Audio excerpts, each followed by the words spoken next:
Nick, you've been a part of hockey in many different roles. You're coming to a group that has a responsibility to produce and to be prepared and help our teams win. But we're going to be talking about tougher, not softer. Can you explain that for us? Yeah. Tougher, not softer. And what I understand is that we're talking about people now. We're talking about people that have relationships, people that have families, people that have different things going on. But when you're on the ice, you got to be tough.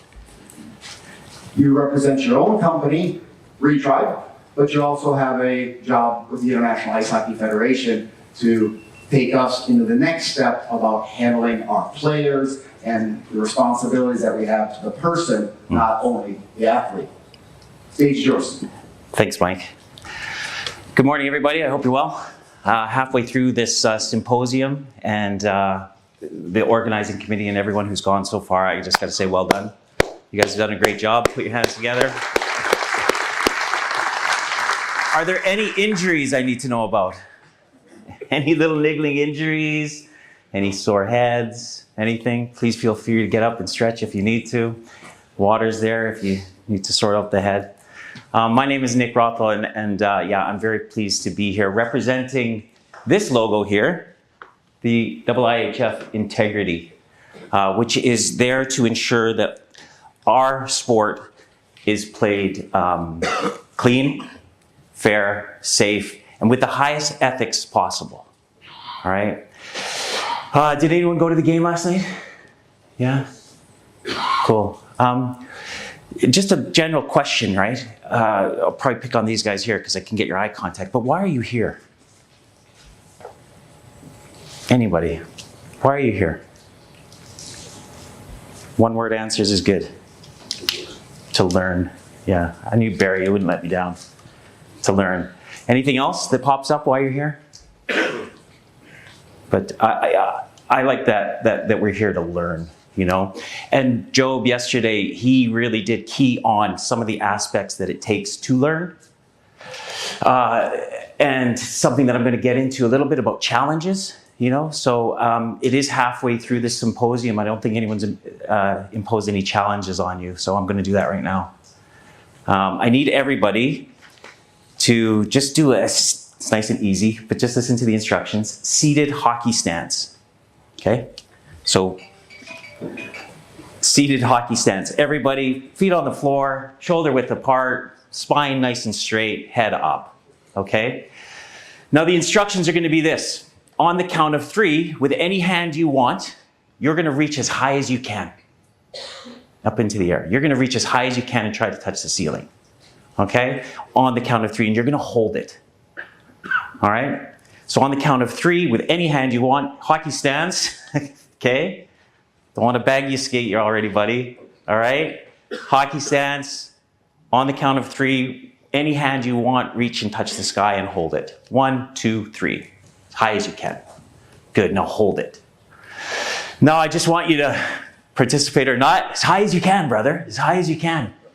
Hold it. All right. Now deep down in your gut. Okay? Third period. Right? Dig deep. And I want you to dig deep as hard as you can. Into your power, into your stomach. And reach a little bit higher. Reach a little bit higher. Okay. Put your hands down. Okay. Now with a show of hands, on the second go, who reached higher? Show of hands. Who reached higher? Who reached higher? Come on. If you reached higher, put up your hand. Say the majority of you reached a little higher. Couple of questions to impose on you, right? Why didn't you reach that high the first go? My instruction was to reach as high as you can. Why didn't you do it the first go? You don't have to answer that. The second thing to take away from it is there's always more, right? I am so happy to be here to talk about hockey because we are a family. And Greg mentioned the other day in his talk, it got a little emotional when he talked about us being part of a tribe. And I'll tell you what, guys, hockey saved my life because I had that little bit a little bit more. So I'm here to talk to you about not softer, stronger, coaching the full spectrum of human performance. The name of my company is Retribe, so I'm very interested in how we've gotten to where we are today. And I suppose I will just give you a little bit of history, right? I was born to English immigrants into Canada in a little place called Pontiac, Saskatchewan in 1971. Okay, so I grew up in a little farm community with a father who was a teacher, son of a coal miner, rugby player, and a basketball coach. And he coached basketball against Brian Trottier. And Brian Trottier's dad, Buzz, became pals with my dad. So I have very early memories of sitting on a tractor fairing, right? The PTO is just spinning away, and going down fields with these guys in front of me who were hucking 50 and 75-pound hay bales into back of trucks with weights, not those nice soft weights you get now, but with weights tied around their ankles with hay bale twine. And that was Brian and his buddies. So I grew up wanting to be like them. So I would spend summers on farms mowing grass and shoveling hay, no health and safety, and playing hockey to the best of my ability. And I played AA hockey in Saskatoon. I had a chance to play AAA, but I just couldn't quite make the team. But I bounced back and forth between Junior B and Junior A. And I had some challenges in my life where I had problems with emotional regulation. And I thought that I was better than my AA midget coach because I was playing Junior B. And we got into an argument and I got suspended for a full season. I ended up going to the UK to play hockey. I played there for 9 years. I put myself through university, which was something I wanted to do. I got a degree in English and history. History is a big part of what I'm here to talk about today as well, because I really got interested in how we got to where we are. My professor at university was a guy named Dr. Martin Pauly, who's a very famous sports historian. And I ended up getting a job on TV as a TV presenter. So I started my own company, I was on TV and I was playing hockey, and it was just getting a little too much, so I had to stop playing hockey.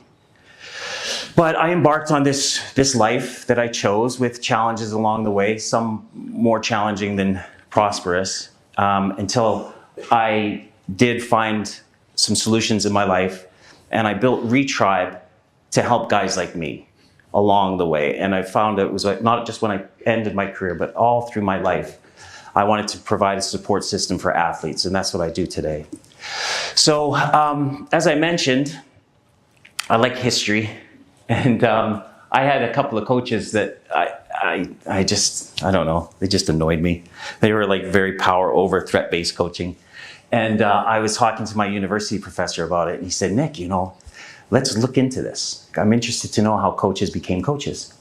So I like to say that the game has made us who we are, but it's now our turn to shape what's next, to be a little bit curious, to know that we can know a little bit more. So as I say, hockey gave me everything. We've heard this all before. We're getting too soft. What happened to the good old days? And I get it because I've said it myself. But holding on to that mindset can keep me stuck. Always looking to the past for solutions of today can keep me stuck. You know the metaphor of the rearview mirror in your car, right? It's only this big, but your windscreen's this big.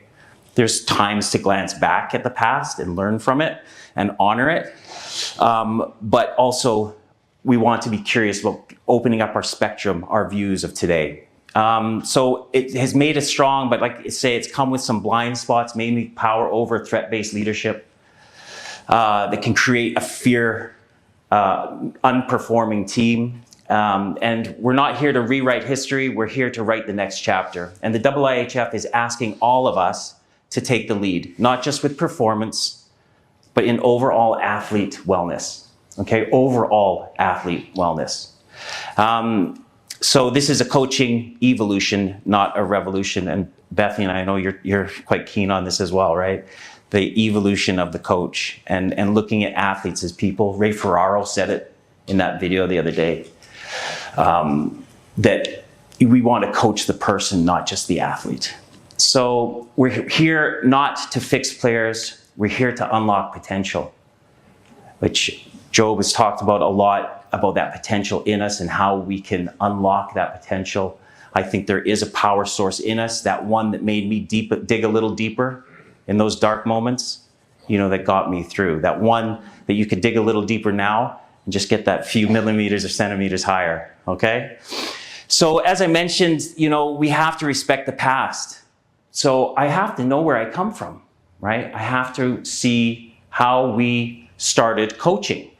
And it goes back to, let's say, our generations here, the people in this room are affected by mid-20th century events, okay? And we know that there was an ending of a war, and people were coming out of that war. There were not a lot of people around to hold events for people, because a lot of people had pastimes that they wanted to go out and kick a ball or throw a ball. So it was normally people who coached were from the aristocracy, from middle class. And because they had time, they could actually give their time to people. And you have to look at where they learned how to lead. And which was, it's from these very strict, disciplined, fear-based lineages. So coaches like Lombardi, Landry, and I know Bowman wasn't in the services, and Lombardi, he coached at West Point. Landry was actually in the Air Force. So you have some of the most iconic coaches of the time coming from the military. And then, of course, they're going to teach what they know, right? You only know what you know. And this is what I say is we only know what we know, so let's just learn a little bit more. And something that, again, is the heart of integrity is do no harm. I think it was some kind of Google slogan, right? Do no harm or whatever. But really, isn't it why we're here? Is to lead people, to perform, to be good people, and not hurt anybody, right? And I know that's kind of a little bit hard to land with people. You're out there, some of you volunteering, to lead people in this great game. I don't hurt anybody. But I'm just suggesting that sometimes when we pull things from the past that might not serve us today, we can actually do some harm. All right? So this is going on a little bit about what Joe was talking about the other day. There is a science, neuroscience behind fear. And I don't mean fear someone's going to beat me up, or fear of getting hit by a bus, right? These are just basic fears that we have. But we can have fears of not being accepted, fear of not fitting in, fear of not being seen, fear of not being respected. That's one I had as a coach. Coming into a new environment, are they going to respect me? Well, I know how to I'll just show them some discipline and I'll break a stick. They'll fear me then, and then they'll listen to me. And these are old ideas that I had along the way that I now know. Fear has a trigger survival mode of fight, flight, freeze, and flop. They're pretty easy ones to understand. You're going to want to fight, and that was me younger. When I got scared or embarrassed, I would fight. Flight, run away. Freeze is, you can still move and freeze, but you're limiting your responses. You're pulling back in your responses. And flop, it's not something you do when you get attacked by a bear, okay? You just give up and just wow. But it shuts down the control center, our prefrontal cortex. So yelling, punishment drills, shame, these kill learning and creativity. Players stop learning and start avoiding. And that's something we do not want in what Heather was talking about with her practices. You want people fully engaged and being able to learn and be challenged. So coaching with fear teaches compliance. Yeah, you'll get guys to listen to you, but you're not going to get confidence or any form of excellence.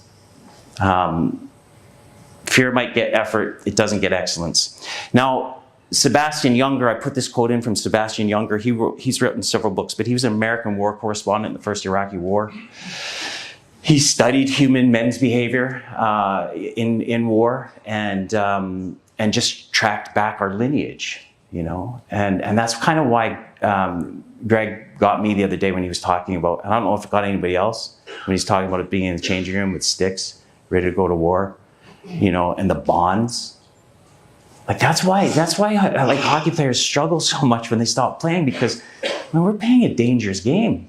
We know it, and we accept it, and we get out there, and we go hard for you guys, right?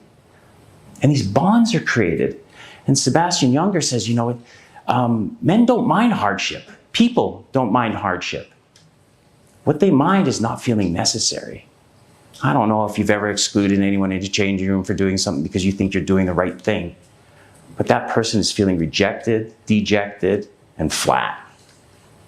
And if you've got one of those on your team, it sneaks around, right? So understanding our human evolution has been imperative for me. Always thinking, how did we get to where we are? So the solution around this is psychological safety. And I don't mean mollycoddling and, but I mean creating an ecosystem of safety, all right? Where players, this is what safety means. They can take risks, fail, we learn by making mistakes, and grow. Unsafe teams play to avoid mistakes. So when you have these drills and all of these practices that are being drawn up, if you're in fear of making a mistake because you might lose your position on the team or on a line, you're going to hold back, and you're going to only go 65, 75%. But yet, when we know that to learn, we got to be pushing ourselves and challenging ourselves to grow and learn new skills. So, where did I say this one? They're called players for a reason, right? Players for a reason. Play the game, have fun, bring the joy back. I'm sorry, but I watched Sidney Crosby last night, and I learned from him, Kale, in warm-ups, but he's got a smile on his face. When Ovechkin scored, the go-ahead goal on Gretzky, and he was doing all the interviews, the thing that I kept hearing him say was, this is fun. This is fun. Guys who enjoy the game perform, right? Play unlocks creativity, resilience, and love for the game. Psychological safety leads to high performance. Again, this is science-based facts, right? If we can create an ecosystem of safety, players flourish, right? Not just survive, but thrive. So I'd like to talk about challenge versus threat. So challenge, threat basically being fear, right? And challenge is in a place where we can grow. Athletes who frame pressure as challenge outperform those who see it as a threat. Can you coach this? Can you start to create an environment of challenge instead of threat? Where we challenge each other. We're challenging each other in this room. I'm going to challenge you at the end of this conversation. I challenged you at the beginning, right? So can you create an ecosystem of challenge? It is optimal learning, growth, and performance. And mistakes are essential to progress. How many of us punish mistakes? Right? I remember a couple of drills, growing up in Canada, and I'd play right wing. I was left-handed shot, and all of them. I just remember one particular breakout drill. I was trying to break out, take the pass on my backhand. I couldn't get it. I just kept going off my blade, and I got do it again, and he made fun of me. Do it again. And then a skills coach came around, said, "Nick, just twist your wrist open. Just really, it'll feel awkward, but just get your blade at a 90-degree angle to the puck. But it's just going to go inside." No, it'll, trust me. Then pulled it away. I turned, blade 90-degree angle, puck hit it, stuck. Right? One coach made fun of me. The other coach, after these mistakes that I was making, gave me a tip and an instruction. I did it and I learned. Never forgot it. So, toughness is built through challenge. So we're going to redefine toughness, right? From our old school toughness to toughness built on resiliency, right? Purposeful practice that was mentioned yesterday. So we train the mental gym. There's a part of the brain called the ACC, the anterior cingulate cortex, and it strengthens through discomfort. So anybody here ice bath or cold plunge? Who likes doing that? Anybody? You like doing it? Okay, you might be a little bit strange. Thanks. I'm glad you said it. I do it 4 or 5 times a week. I'm lucky that I can do it, and I do not like doing it. I do it in the morning first thing because it's the hardest thing I have to do in the day, and I get it out of the way. But also I'm learning that when I'm in that water, my body feels threat, right? It's thinking, oh, you're gonna die of hypothermia. So it creates cold shock proteins, it does all this great stuff, reduces inflammation, pushes blood around to all these areas that you need to survive, right? But if I breathe through it, right, my emotion of fear, if I breathe through it, I have a different relationship with that emotion, fear. And I'm all of a sudden learning emotional regulation. Not emotional control, but emotional regulation, which is key to us thriving as human beings, because fear is always going to be there, right? We're always going to have it. It's just how do we have that relationship with it, and how do we understand that our players have fear, and how can we help them have their relationship with fear? So I'm going to be honest how this might be landing in here. This isn't fluff. This is evidence-backed performance evolution. But in my experience, it is also human-based care, right?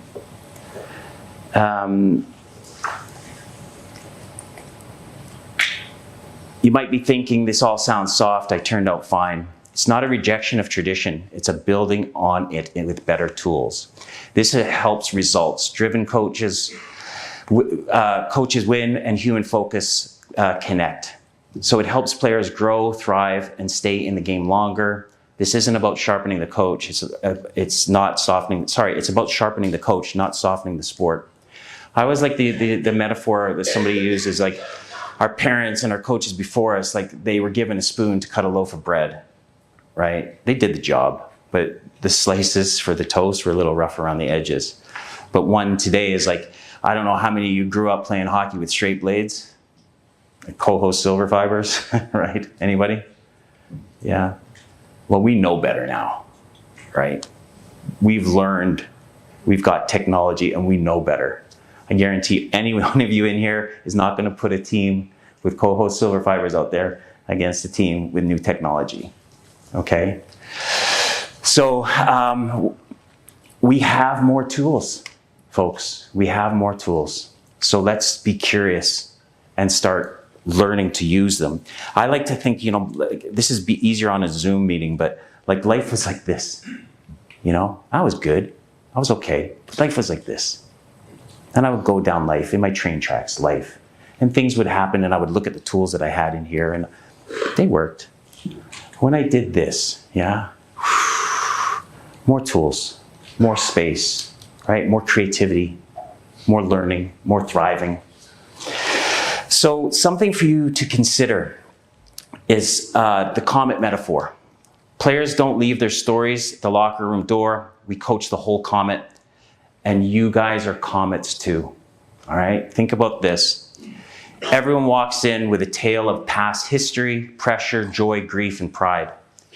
Now, mental health openness has increased, so we must still build resiliency. Now, I say over the last 5 or 10 years, that whole word of mental health, mental well-being, they've been co-opted. My wife works in education, and she knows students that will Google reasonable adjustments, right? And they will go in with symptoms of anxiety and stress, and they'll be able to get reasonable adjustments to make their life easier, right? To get the easy way out. And we have to be aware of that, right? Please understand, physical scars can fade, emotional wounds often don't. You guys get your teammates, your players for so many hours a week. They're at home a lot. And we don't all know the environments that our players are coming from home. Some are very safe, and some are not safe, right? So we have a responsibility to be able to see our athletes as humans who have stuff going on in their lives. And just like Heather was talking about, work takes to put your practice together, it takes work to get to know your teams, right? And your players. And it's up to us to do that work. We have a responsibility, right? If we don't understand their tale, we only coach the surface. And great coaching connects with the full human, not just the performer.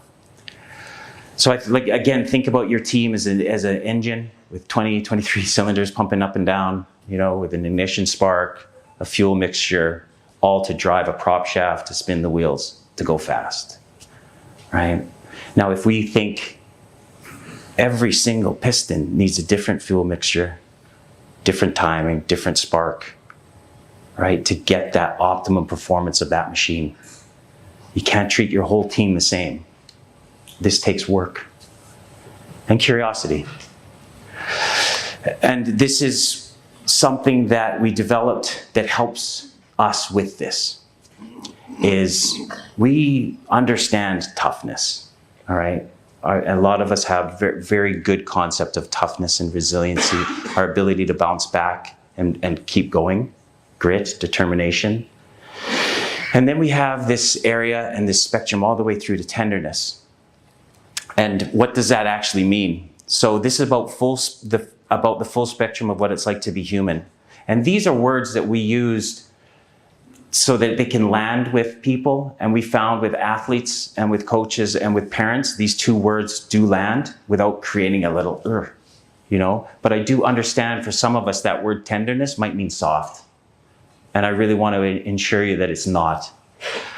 The program was created by my business partner, Dr. Misha Jervis, who's a sports psychologist at Brunel University. She was a sports psychologist before there were, she's like over 30 years in the business, and was the England Lionesses' first sports psychologist in football. And she's done elite level football and rugby for a long time. And over the last 5 years has been getting into hockey with me. Where if she was here, she would tell you a lot of her observations, and I'm sure you're going to hear about it over the weeks and months to come. Miyamoto Musashi, determined though calm, Book of Five Rings, tough and tender. We can be determined and we can be calm. This is about balance. Something I was talking to a couple of gentlemen about last night. Balance, and balance takes work, right? So tough is one aspect of the spectrum. Bunch of parts in between, our emotions and our feelings through to our tenderness, our compassion and our empathy, and how we step into it and really start having a relationship with it all, so that we can unlock the full source of ourselves and of our athletes. And this is why I say, most athletes are running on half battery.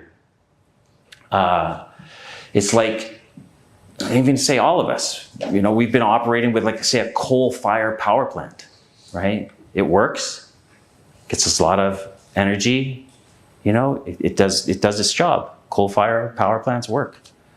They also can create some pollution and have some harmful effects on us. But if we understand that there is a power source inside behind that we can tap into, we'll just call it the human power source, that doesn't create any harm, and we can tap into that, we can unlock even more potential. Again, not just as athletes and performers, but as people.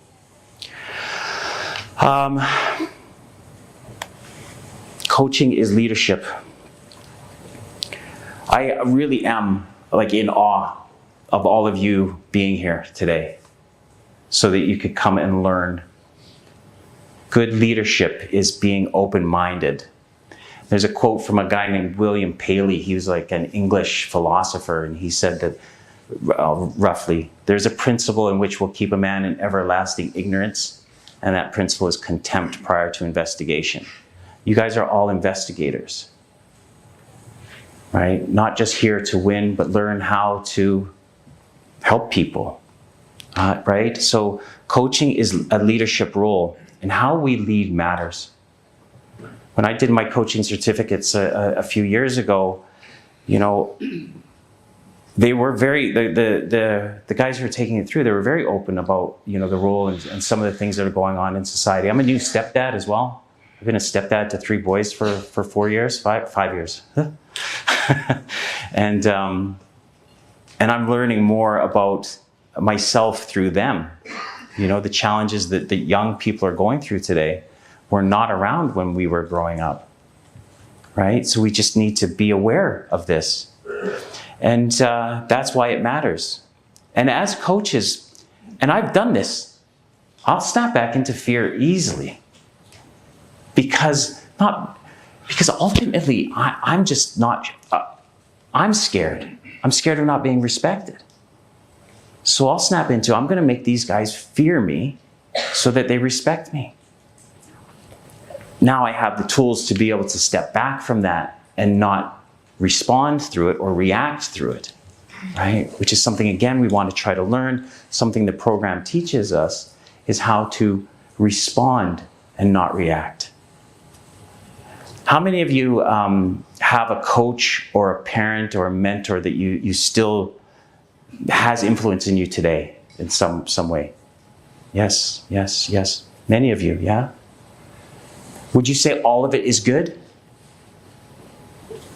Yeah? Amazing. Would you say that there's maybe a mentor or a coach or something like that that has taught you something that you're like, oh, I wish I could unlearn that? Yeah? Would you mind saying what it is at all? Me? Yeah. I was Googling Misha Gervis. Oh, okay. Yeah, of course. Growing up in the 80s, 90s, some coaches were really fear-based. Yeah. So, yeah, these threats of do this, otherwise you're not allowed to be here, these kind of things. Yeah, punitive leadership, right? Yeah. Yeah. So, like, you put your hand up for good. What are some of the good things that you learned?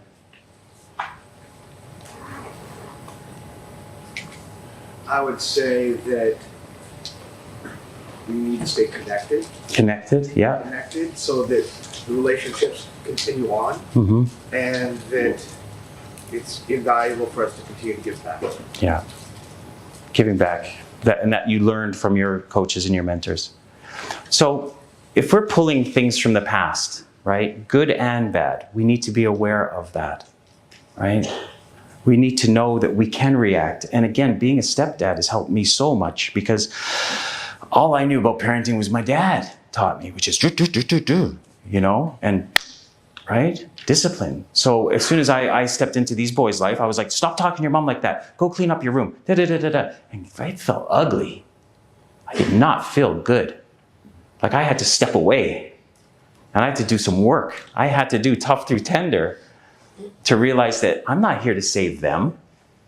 You know, they're here to teach me. And they become the biggest teachers in my life of being able to use the tools that I have now today of being able to respond through self and not react in ego. And when I say respond through self, I was briefly talking to Mike before about we're always judged, right? When you look in the mirror on, I'm Nick the coach, I'm Nick the husband, I'm Nick the stepdad, I'm Nick the TV guy, right? I'm Nick the guy who runs a company. I'm always judge myself on my relationship with other people. And up until I was 45 years of my life, I was always operating in that zone, right? It wasn't until I got curious to go, who am I? Has anyone in this room ever looked in the mirror and went, who am I? You're not just strange, you're deep, dude. I bet you meditate, right? Every day. Beautiful, right? And you put up your hand as well? Yeah, I was in India questioning that. Who am I really? Enlightened folks, you know? Amazing, right? Being curious. Isn't that interesting? That many of us, 2 people put up their hand, I'm sure there's some other ones, because I do think that this journey has started already for many people of, I can only know you as deeply as I know myself. I'm going to say it again. I can only know you as deeply as I've met myself. Let that sink in. That means the relationships that we have are only as deep as the relationship we have with self. With power comes great responsibility, Spider-Man. Right? And it's true. You guys are sitting in a position of responsibility. Right? Human-centered coaching wins. Right? I want to honor the fact that you guys are here to learn. And a byproduct of what you're going to learn is winning. Right? But I'm sure if I said, why are you here? Barry wouldn't have said, I'm here to win. Right? Coaching the human elevates your team. And there is some pretty hardcore evidence that backs this up. A guy who I follow and read a lot about is Phil Jackson. Who's watched The Last Dance? Right? Please watch The Last Dance and you'll get it. How this man could treat each player on his team individually for the success of the whole team. Steve Kerr teaches emotional intelligence. Gareth Southgate, the ex-England manager, psychological safety under pressure. And I know in the NHL there are a lot more than this, but Cooper, Sullivan, and Keefe are preaching calmness, connection, and communication. And players thrive when they're seen and respected. There's some quotes here. This approach doesn't just work. It restores joy, trust, and performance potential. This is what threat-based leadership looks like. So I'm sitting there and I've got my little cursor on here. That's the top quote is threat-based fear, power over leadership. I don't need to mention the coach. Does anyone want to guess? Keep it to yourself. But imagine being terrified to go to the rink. Come on, guys. You can't, no one in here should have an athlete that is terrified to go to the rink. It's not what we're about. It's not the ethics of this game. This game is about community, connection, coming together. It's where it was spawned, was community. People welcomed, never rejected, or I can't go in there.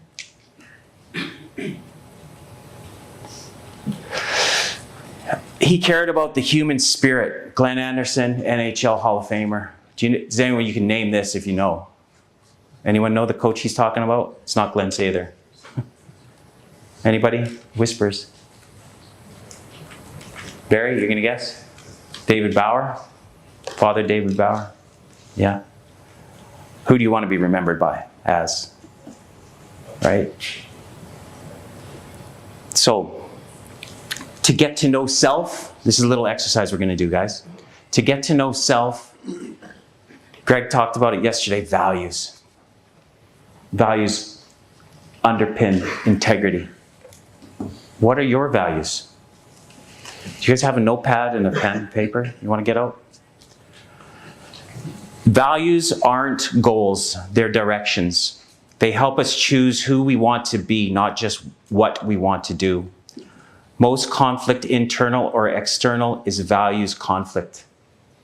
Basically, all of my problems are of my own making, right? I can't be blaming others.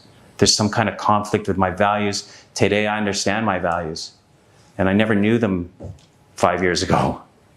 You know, I'm 54 years old. Family, compassion, vulnerability, authenticity, and humility. And I did work to do that. So I've asked you to be curious, not perfect. I'm not preaching to you guys, I'm just asking you to be a little bit curious about what your values. So just on your note, this is just some examples of some values, but just on your notebook. In adversity, and in challenge state, in adversity, what do you want to stand for? You can write some down. But there's just some examples: integrity, accountability, presence, loyalty, courage, growth, excellence, humility, compassion, trust, commitment, fun. In adversity, think of a coaching scenario. How do you want to stand up? Fear, I'm not going to be respected, or some integrity? Boundaries, being able to say no, right? Might be seen as being, that's actually tender. You know, being able to say no to somebody. How do you want to show up? So just write, does anybody want to share any? Any values you want to share? Anybody? I'm looking at my two gurus here. Any values you want to share? Silence. Silence, beautiful. I know that's a cue for me to shut up. I won't take it personally. I'm counting, I've got like 4 minutes. Take these away with you. You can Google values exercises. But until you do your own values, how do you expect other people to operate in their values? Does that make sense? Get to know self. Right? Be curious. Who am I?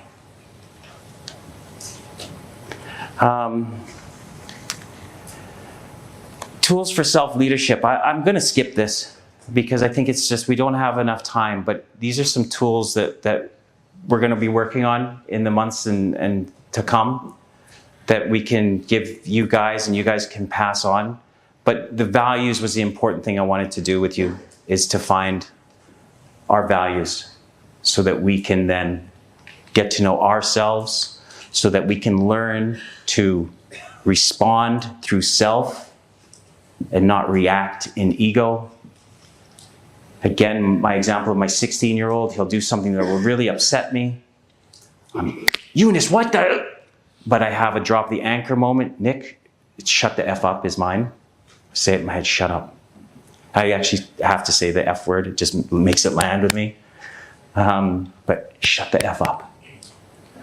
I take a breath, I regulate, and I pick a value that I'm going to respond in, right? Family, compassion. Kid had a tough life, right? Why I've come in, I've done this, what's he expecting from me? Why am I trying to lead? Why can't I just be his guide? Why do I have to be this disciplined guy? And we formed a really good bond. I say sorry when I'm wrong. I say sorry when I'm wrong. The connection that I make with people, not just the kids, but people, when I've made a mistake, I'm growing through making the mistake. I'm growing by saying, I'm sorry, I was wrong to have done that. I will do better next time. And I've done that on the ice with Learn to Plays in East London. Looked like something out of the Mighty Ducks movie. Bunch of kids from different backgrounds. I yell because one person is banging their skates on the boards, just figuring out this ice is slippy. I have to show my presence and yell. Where did that come from? Oh, my fear of not being respected. And that popped out of me 4 years ago. And I'm doing this work. But I take the girl, I take her mom, I explain, I say I'm sorry. The connection, the eye contact, and the growth that happened is visceral. Right? We're comets too. We make mistakes. We grow through our mistakes. And we grow through admitting them and accepting them and apologizing.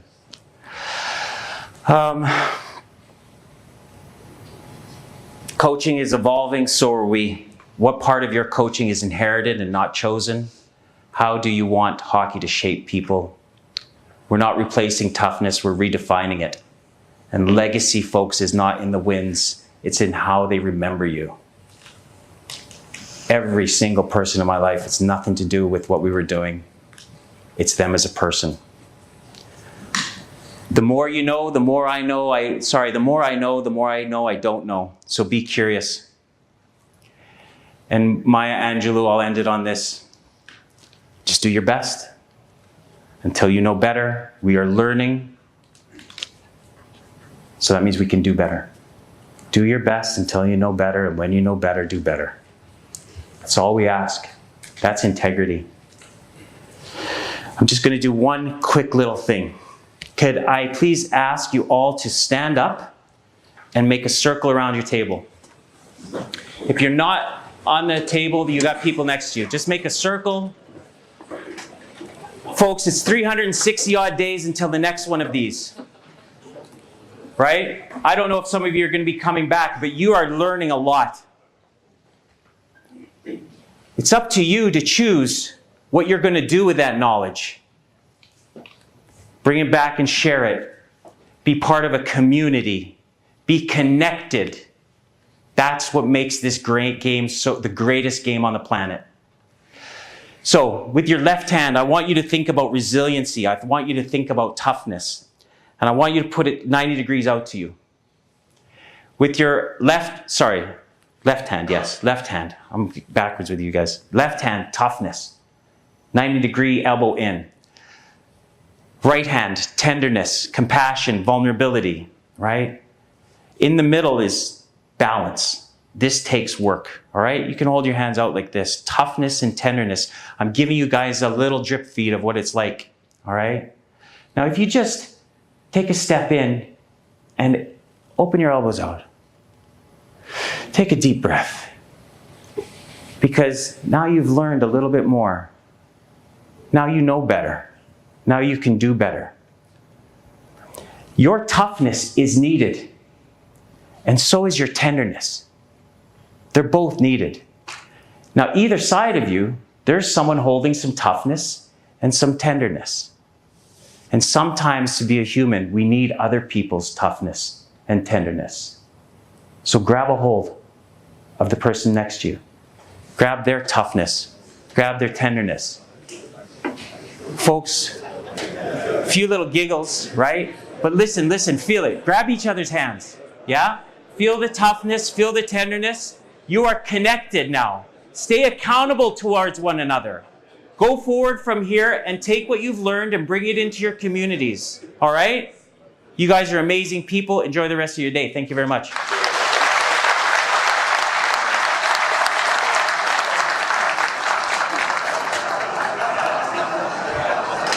Some plug?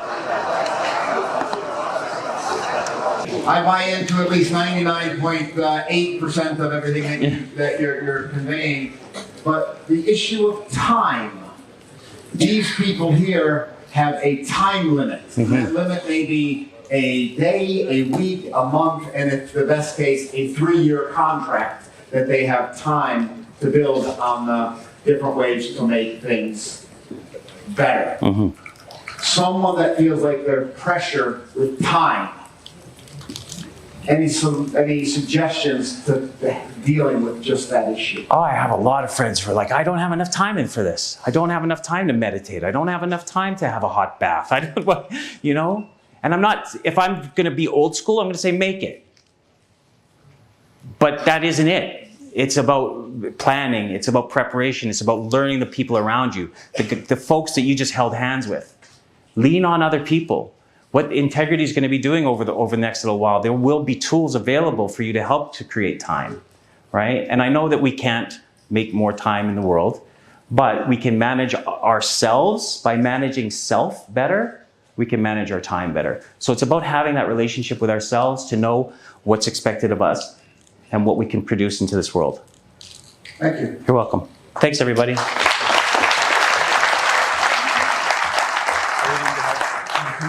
5 minutes.